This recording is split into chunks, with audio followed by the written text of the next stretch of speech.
Let's cut to the chase. You didn't click on this video to learn about ancient Egyptian accounting practices now, did you? You want the dirt, the gossip, the tales that would make even your therapist raise an eyebrow. Welcome to my channel. And today, let's explore the sex, drugs, and rock and roll of ancient Egypt. Just remember, this is the PG version. If you want to hear the uncensored stories, then you know where to find them. Let's start with the royal romps, because pharaohs weren't just divine rulers, they were also apparently divine lovers. King Tut, the boy king who died at 19, had a harem that would make any teenage boy blush. We're talking 500 women, not wives, but companions for his pleasure. The most famous fling, a woman named Enkisenamun, who was the daughter of the vizier and Tut's former wet nurse. Talk about awkward family reunions. Then there was Queen Nefertiti, the wife of Akhenaten, the sun god's name. Their love was epic, if the thousands of statues depicting them are anything to go by. They may have even had a hot tub, because why not? But when Akhenaten kicked the bucket, things got spicy. Nefertiti hooked up with his successor, possibly her own son, Smenkhare, and ruled the land as a queen regent. Talk about a power couple. Oh, and polygamy was totally a thing. Men could have multiple wives, but only if they could afford it. The rich pharaohs and nobles were the only ones who could swing it. Now let's talk about the wild side of ancient Egyptian fun. Enter Senet, a board game that was like Monopoly, but with more boozing and gambling. It was played on a linen board with pieces that looked like, well, male and female anatomy. The game pieces moved around the board based on the throw of 4 sticks. And yes, there were definitely phallic symbols involved. So if you won, you got to collect rent and maybe a kiss. And then there was the festival of drunkenness in honor of Hathor, the goddess of music, love, and good times. People got so wasted that they would often end up in the river, offering a very different kind of sacrifice to the gods. Hats off to them, but it wasn't all beer and board games. Ancient Egyptians believed that life was all about balance. Like seriously, everything was about balance. Day and night, hot and cold, the Nile flooding and the Nile receding. Even the human body was a microcosm of the universe, with the heart weighing exactly as much as the liver. To achieve perfect balance, they developed a system of medicine that would make Hippocrates jealous. They invented the world's first pharmacy, complete with its own police force to crack down on fake medicine. They kept detailed records of their patients' illnesses and treatments, which sounds like something you'd find in a modern hospital, not a 4,000-year-old civilization. They even had their own version of an MRI machine, which they used to diagnose everything from headaches to broken bones. And they weren't afraid to get weird to achieve balance.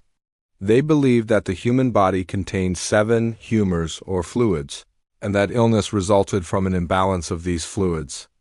To restore balance, they used a combination of herbal medicine, surgery, and leeching, which is basically the opposite of a kidney stone. Yeah, Egyptians had some pretty wild ideas about medicine, but hey, at least they were trying. The ancient Egyptians had a colorful view of the world, and they weren't afraid to express it through their art. They loved to paint and sculpt everything from kings to crocodiles to, male strippers. No, seriously, they made some pretty risque art for a civilization that was supposedly all about modesty. One famous example is a sculpture of 2 men embracing, which looks suspiciously like a steamy makeout session. Then there were the love scenes depicted on tomb walls, which would make any teenager blush. These works of art give us a glimpse into the erotic side of ancient Egyptian culture, which was likely a lot more accepting than our modern sensibilities allow. Ancient Egyptian fashion was a bold statement. Think Cleopatra's iconic winged eyeliner, which was not only a beauty trend, but also a way to show off one's wealth and status. The higher on the social rungs you climbed, the more elaborate your makeup could become, and don't forget about those kilts. Men and women alike loved to show off their legs with these knee-length tunics, which came in a variety of fabrics from linen to leather. But let's be real. The main attraction was always the jewelry. From gold necklaces to silver bracelets, ancient Egyptians loved to deck themselves out in bling. And it wasn't just for looks. Each piece of jewelry had a secret meaning and could convey all sorts of information about its wearer, like their occupation or marital status. So when you're dressing up for that next Zoom meeting, remember, it's not just about the clothes. It's about sending a message. From the royal pig of pleasure to the gender-bending bard of Thebes, the ancient Egyptians had some truly iconic characters. You could write a dissertation about their lives, but why bother when you can watch a raunchy comedy instead? Come for the history and stay for the sexy hijinks.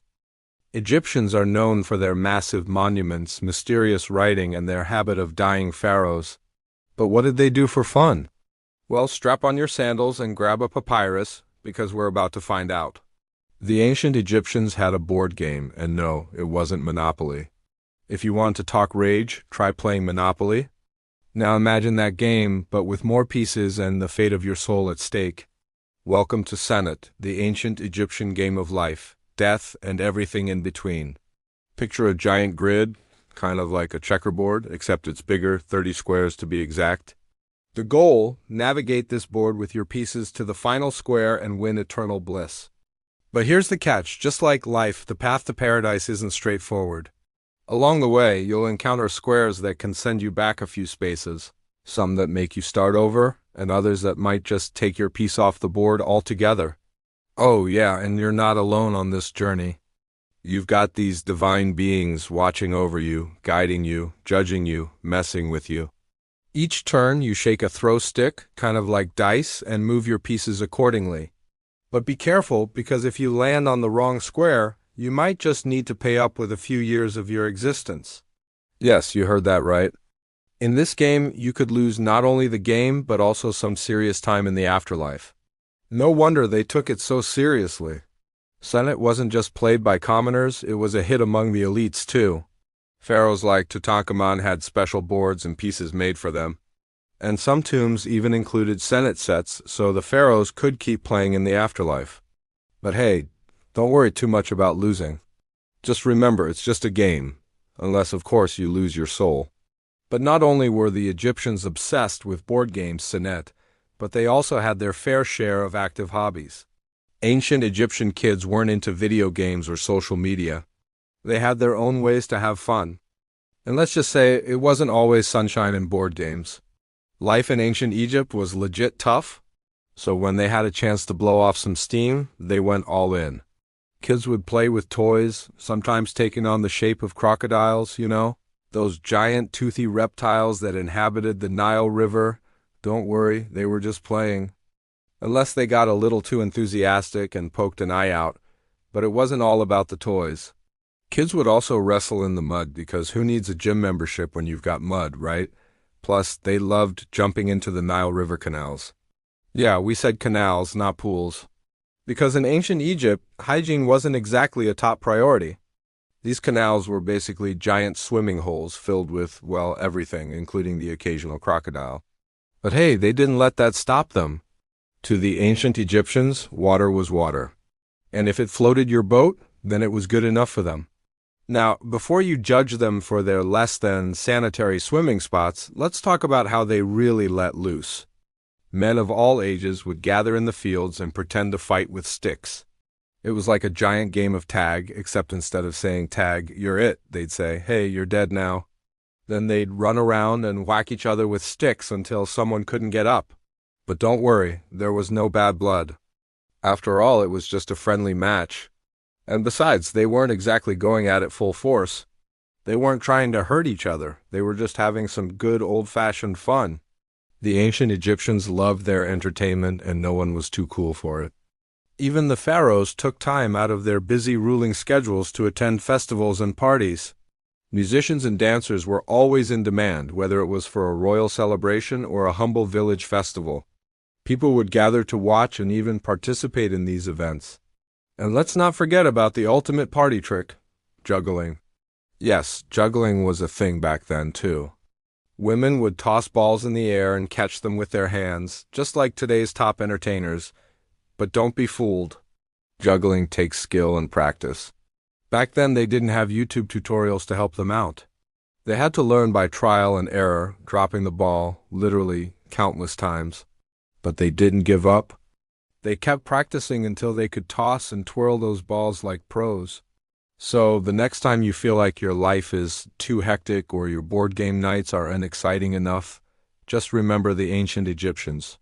They juggled without YouTube tutorials, wrestled in the mud, and swam in canals filled with crocodiles. Now that's what I call living on the wild side.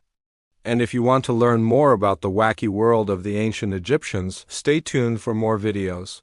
Thanks for watching. Ancient Egyptian parties, also known as beauty parties, were not what you'd expect. If you think TikTok trends are wild, you haven't seen an Egyptian beauty party. Because nothing says fun in ancient Egypt like scented wax melting down your wig while you sway to live harp music. Confused? Welcome to the weirdest form of elegance in the ancient world.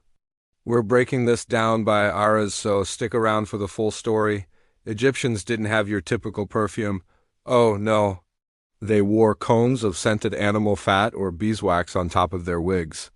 These cones, usually made from myrrh or lotus, would melt over time, leaving behind a thick, rich scent. But this wasn't just a delightful aroma. No, sir, the melting wax also acted as ancient deodorant, keeping the partygoers fresh. Imagine dancing the night away with little wax dribbling down your braids. It was the ultimate accessory, a true testament to their phrase, "Smells like party." But the concept of fragrance and fashion was not limited to the living. The ancient Egyptians believed that the dead could smell too. That's why they placed these scented cones in tombs, hoping to make the afterlife a more aromatic experience. Talk about taking your love of fragrance to the grave. Music was another essential part of their festivities. And when I say festivities, I mean everything from temple rituals to, well, the mummies had some funky tunes going on too. The ancient Egyptians didn't just dance to K-pop.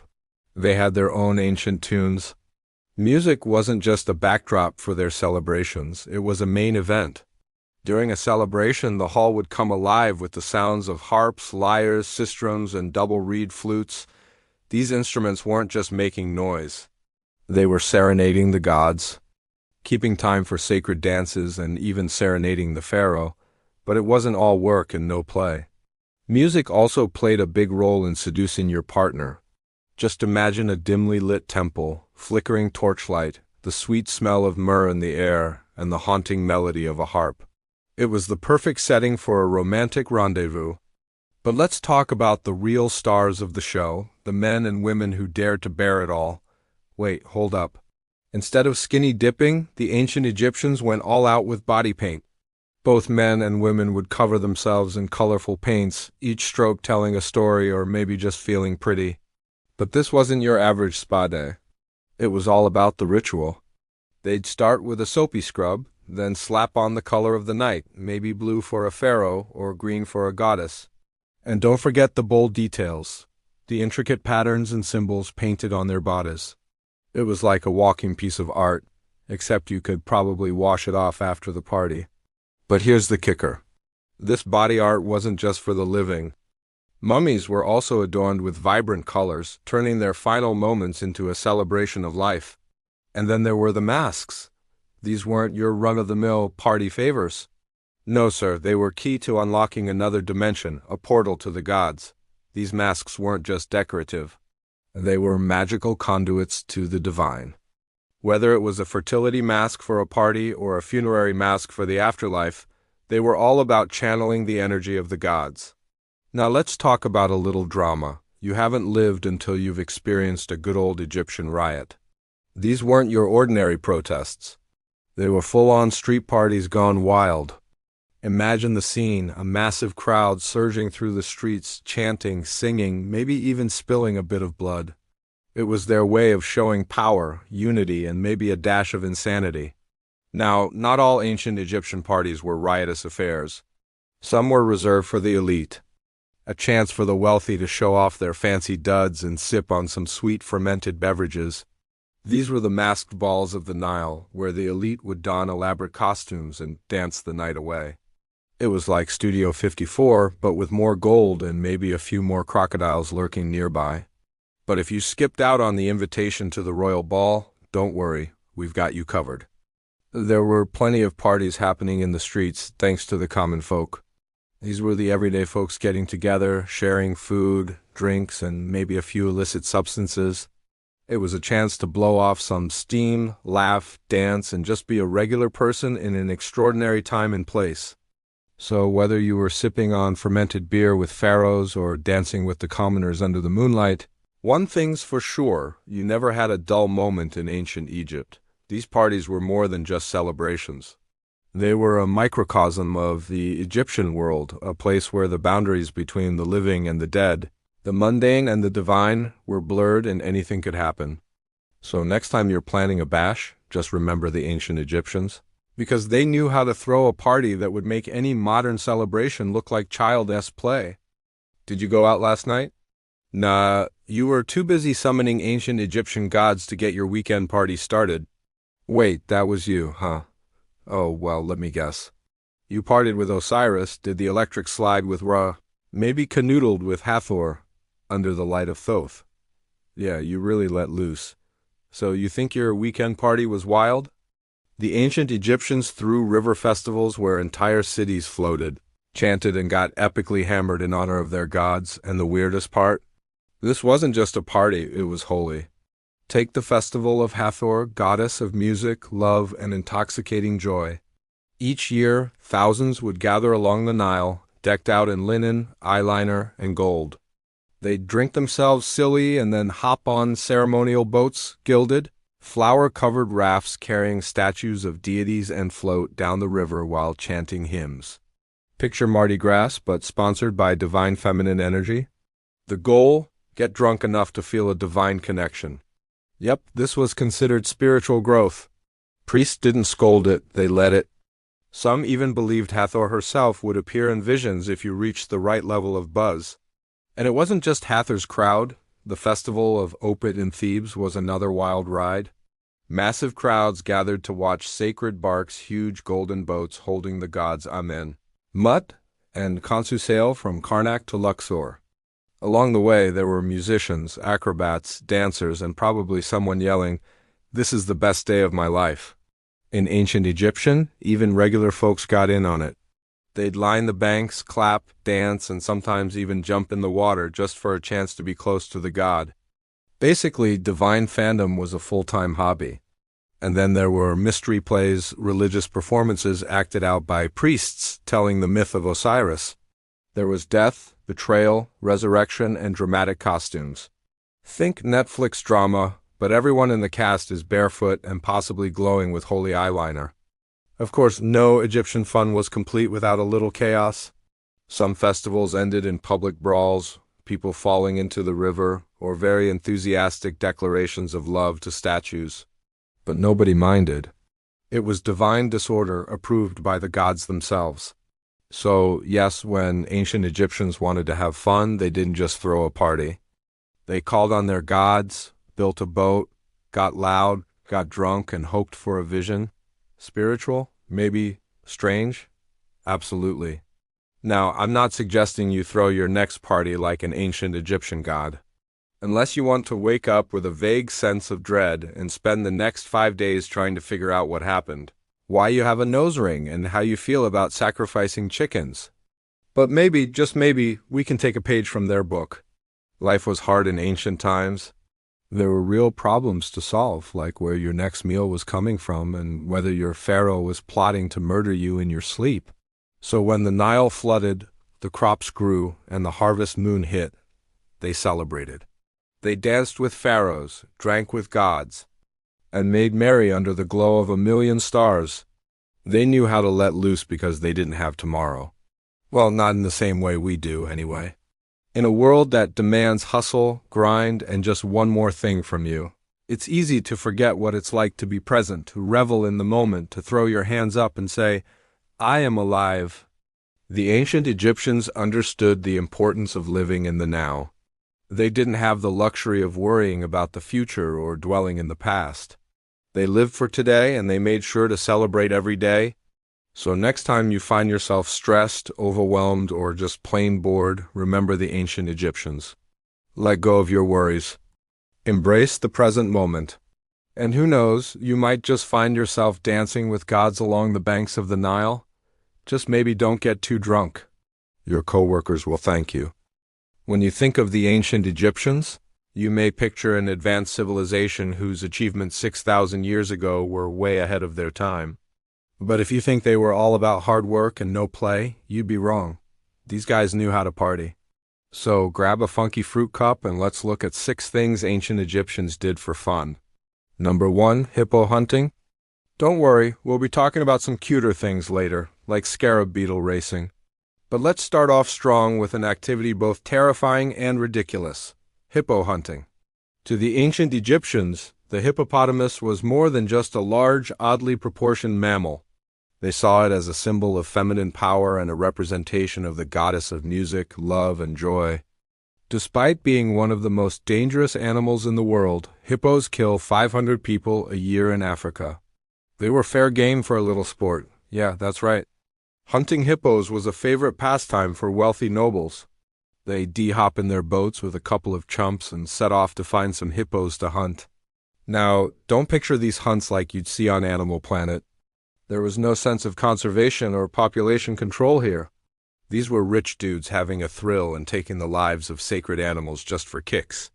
Hey, at least they weren't racist. The ancient Egyptians despised everyone equally. No, to the beetle games. Now we're getting to the cute stuff. Not only were scarab beetles sacred to the Egyptians because of their association with the sun god Ra, they were also super creepy. These enormous bugs were everywhere. You'd find them in your house, garden, temple, pretty much anywhere. So, naturally, children took to racing them. Yes, kids would take scarab beetles, which live primarily in dung, and race them across makeshift tracks for the sheer hell of it. Imagine the scene: young Egyptians dressed in linen, cheering wildly as 2 beetles slog it out on a dung-covered racetrack in the middle of the desert. One can only hope that the dung beetles didn't get bored and decide to eat each other. Either way, the races were a big hit and often had wagers placed on them. So just like modern sports, the whole thing was probably rigged. No, 3 mock trials. Ancient Egyptian festivals were full of surprises, and one of the most shocking was the mock trial. During the festival of Opet, one of the biggest religious festivals in Egypt, there was a skit that reenacted a criminal trial. People would dress up as criminals and parade around the city while others played the roles of judges and policemen. The whole thing would culminate in a mock execution. Can you imagine the awkwardness of being at your kid's school play and the director suddenly decides to add an actual guillotine? Well, that was the norm in ancient Egypt. Of course, no one was actually killed during the festival, but there are stories of people getting carried away and receiving real punishments for crossing the line. Imagine performing the execution only to get the axe for real. Talk about ruining the ending of a skit? No, for satirical cartoons. Life in ancient Egypt wasn't always easy. Sure, the pharaohs and nobles lived like kings and queens, but the rest of the population had it pretty rough. To help cope, ancient Egyptians developed a strange form of humor, which luckily for us has survived for thousands of years. The most common form of Egyptian comedy was through satirical papyri, basically ancient cartoons. These drawings depicted animals acting like humans. You'd see hippos wearing clothes, cats herding geese, and donkeys playing harps. One papyrus even shows a monkey smoking a pack of cigarettes. It's like if you took all the farm animals from Shrek and put them in human situations. These cartoons would have been enjoyed by scribes, priests, and anyone else who had the free time to sit around and watch animals do human things. Plus, they were likely a welcome distraction from the daily grind of ancient Egyptian life. How could you not crack a smile at a cat trying to read a scroll? No, 5 dancing mourners. Funerals aren't exactly known for being fun, but in ancient Egypt, they were a different story. Instead of somber ceremonies, the Egyptians held huge festivals celebrating the dead. Part of the festivities included dancing mourners who would dance and sing in elaborate costumes while guests feasted and drank. In fact, the dancing mourners were hired not just to perform, but to mingle with the guests and sometimes even flirt with them. It might sound strange, but to the ancient Egyptians, death was just another part of life. And they believed that those who had passed on would be reborn into the world again. So instead of mourning the dead, they celebrated their return to life, and no, 6 tattoos. We've said it before and we'll say it again. Ancient Egyptians were weird. Take tattoos, for example. While they may seem like a cool way to express yourself, the Egyptians took body art to another level. Men and women alike would cover themselves in intricate designs, not just for fun but as a sign of their devotion to the gods. Women especially loved to get decked out in tattoos for festivals and special occasions. Some went all out with full bodysuits, while others preferred smaller designs. But no matter the size, Egyptian tattoos were a bold statement. They weren't afraid to show their devotion, and they weren't afraid to show it off. So next time you think ancient Egyptians were weird, just remember they were probably just ahead of their time. Their love of tattoos, festivals, and sacred beetles makes them more relatable than you might think. Just don't ask them to explain their sense of humor. You know those nights when you caw and fall asleep because your mind is racing with worries about the future or ruminations on the past? Wouldn't it be nice to have someone or something help guide you into dreamland? For many people throughout history, this kind of help was available. They just had to visit a nearby temple and leave an offering at the statue of a slumbering god. It may sound strange, but sleeping next to a statue was one way that people in ancient Egypt had fun. Not exactly what we call fun today, but hey, variety is the spice of life. And in the era spanning from 3100 BC to 30 BC, the ancient Egyptians found plenty of ways to amuse themselves, from boating and bug wrestling to booze and board games. But don't think that all ancient Egyptian leisure time was sunshine and roses. Some people enjoyed a good scare. And as you'll hear next, some of their favorite pastimes involved communing with the dead. If you thought ancient Egyptian fun was all about boats, bugs, and booze, oh, no. We haven't even touched on the spooky entertainment. Because some Egyptians believed the best fun happened after dark with the dead. Let's start with the bizarre practice of dream incubation. Imagine sleeping in a temple on purpose to summon a dream from the gods. People would lie down in sacred spaces hoping a divine being would show up in their sleep with advice, blessings, or just dibes. It was spiritual therapy mixed with dream-fueled entertainment.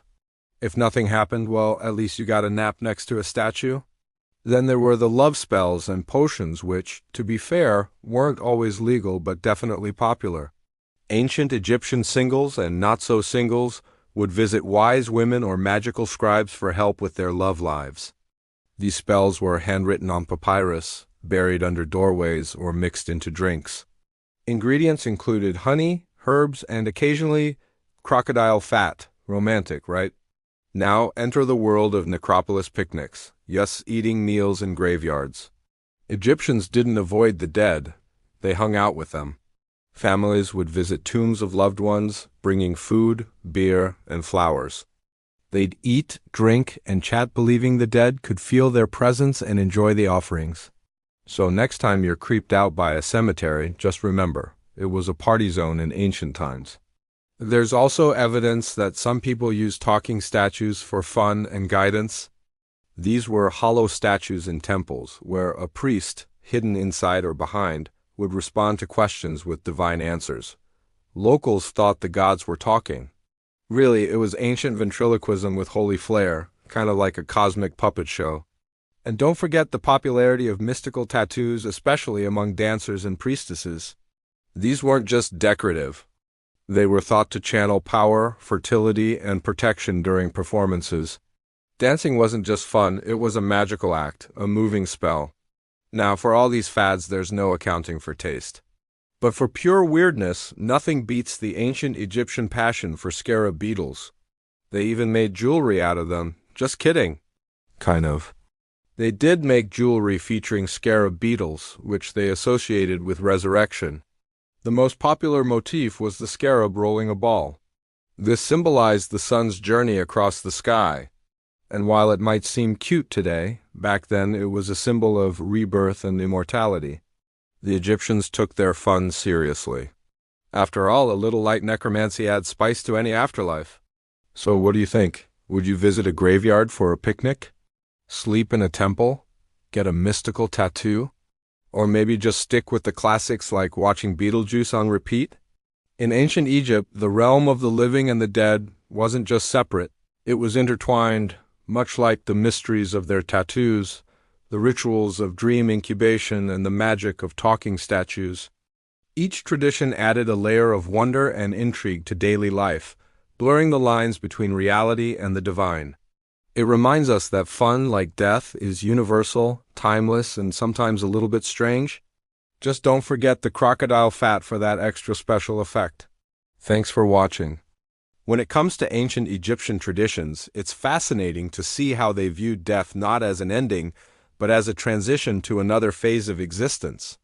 This series explores just that, uncovering the surprising customs and beliefs surrounding death and the afterlife from various cultures around the world.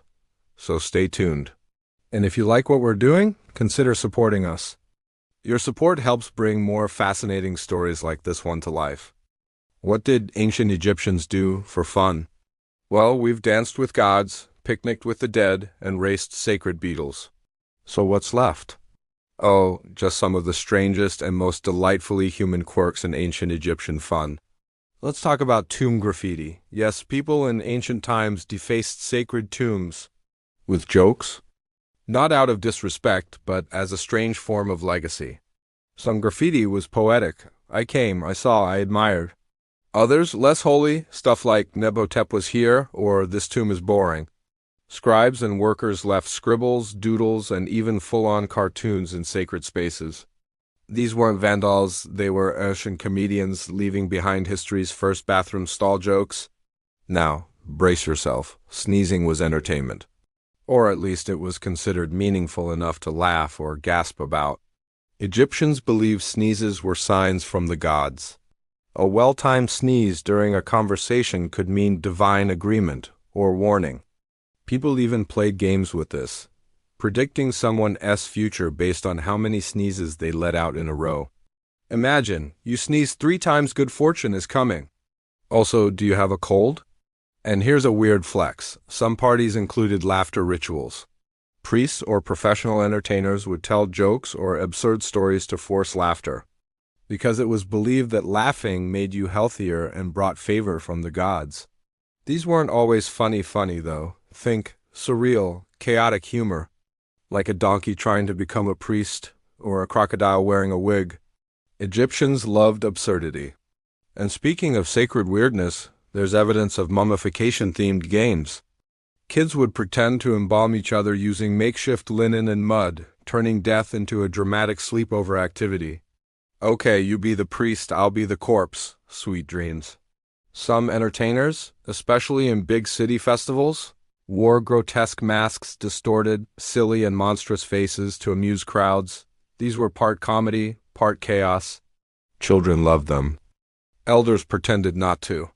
So, what did fun look like in ancient Egypt? It was sacred and strange, loud and playful.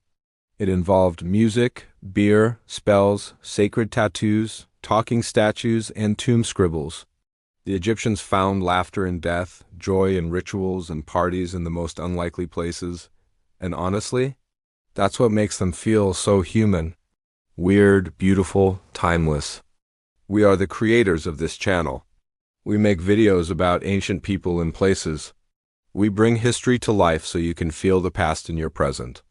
Our videos are researched and written by professionals. We work with historians, archaeologists, museum curators, and more to ensure every video is as accurate and engaging as possible. If you love learning from us, consider supporting us through our platform. We've got exclusive content and perks for our supporters. You can watch our videos ad-free and get fun extras like bloopers and early access. Plus, your support helps us keep making free videos for everyone.